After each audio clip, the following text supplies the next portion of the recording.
out of it, it wouldn't hold an edge or it would bend. If you made a crowbar out of it, you try to pry something, it would bend. So adding carbon to it, and the carbon all comes from charcoal. And I'll show you a little bit about that over there, how you make steel. So here's just some examples of things. I don't have anything really complete right now. Everything's in progress. This is a two-handed sword. We can go and talk about that if you want.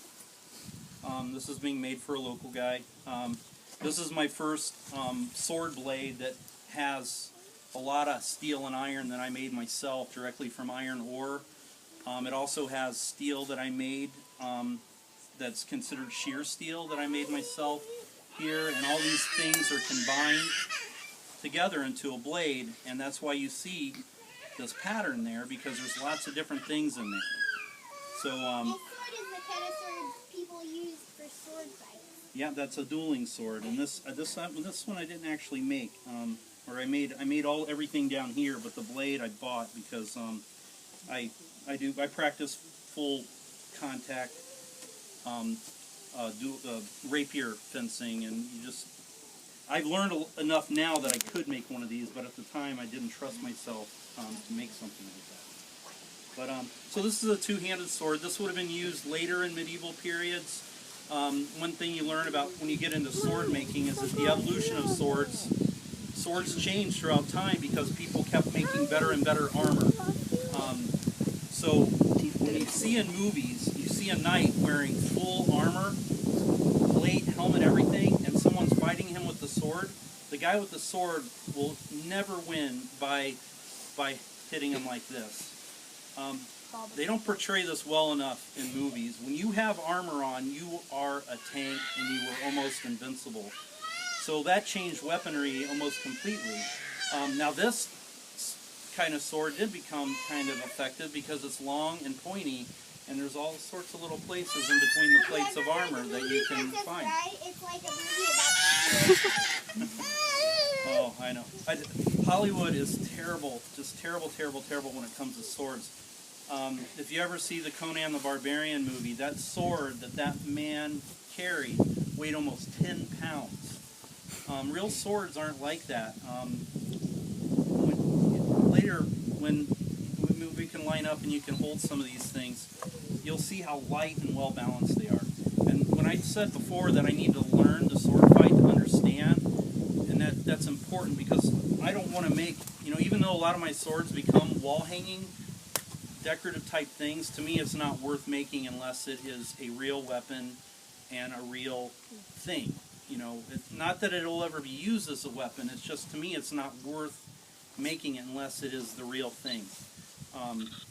The only swords of mine that will ever get used will be for cutting competitions where people try to cut through mats and things, and sometimes I have made some blades now where you can use for fencing.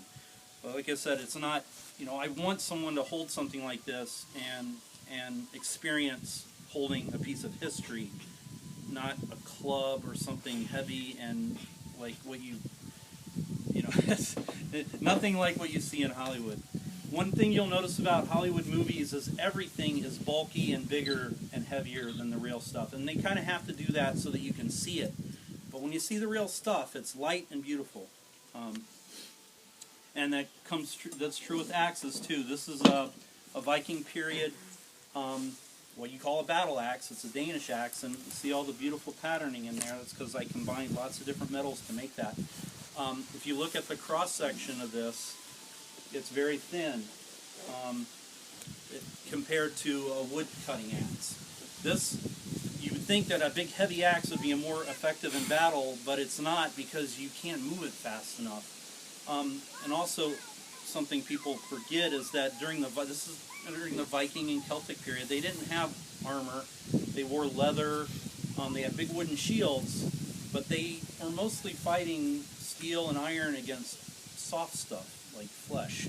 So the weapons tended to be extremely lightly built and fast rather than heavy.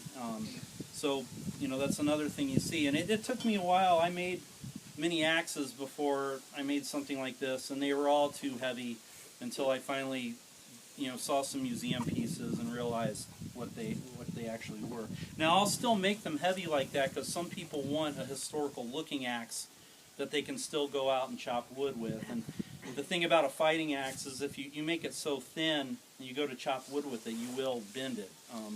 And that's something that just, when you're hitting a shield that gives, it's not like hitting a tree that is completely immobile. Here's another sword I'm working on. This goes back to the Roman and early Viking period. This is a sword similar to what was being used along the borderlands where Rome and the early Viking people were having a lot of border disputes. And this is called a gladius, and you might not see all the pattern, but there's lots of different pieces of metal in here.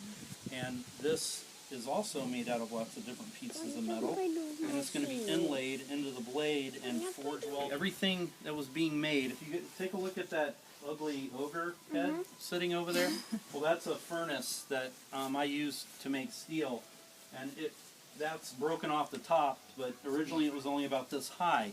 So that's what they were making their iron and steel with, was something that small compared to nowadays where you have in huge factories.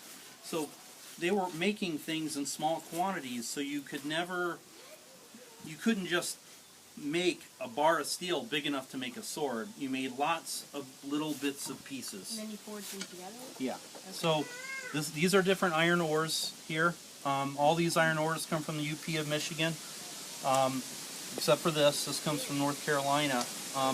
This is what you call bog iron, and this is real similar to what the Vikings were using when they came over to the New World into Newfoundland, because you can find this stuff up in Newfoundland, and you can actually dig it out of the ground as a clay, and it's really high in iron, and it's very easy to smelt, but it makes a really poor quality iron. But they weren't making swords in Newfoundland; they were making nails and things that they just needed for basic survival. Also, when you sail all the way across the ocean, your ship is going to need serious repair, and one thing that you need to make a lot of are little nails, like this. So a lot of what they were doing is just making the iron that they needed from rocks to put nails back in the boat. Yeah. Here's a question. Yeah. Yeah, go ahead.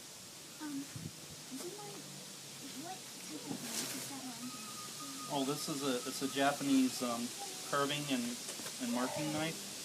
So I use it so much that I just have to carry it with me.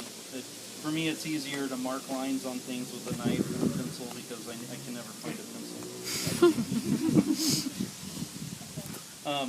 So when you